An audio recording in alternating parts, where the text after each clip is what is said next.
సూర్యులా ఉన్న గుండ్రటి బాళ్ళను, చంద్రవంకలను, నక్షత్రాలను మాత్రమే కడతారు చెట్లకి, ఇంకా వేరే వాటిని కట్టారు. అవునా? ఆమేన్.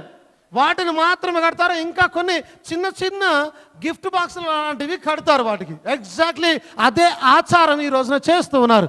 అయితే చరిత్రలు ఏం చెప్తున్నాయి, చరిత్రకారులు బాగా స్కాలర్స్ ఏం చెప్తున్నారంటే, ఆ రోజున ఆ చెట్టును ఆరాధించే పద్ధతి ఏంటంటే ఇవన్నీ అలాగూ చేయడం, ఆ చెట్టును ఆరాధించడం.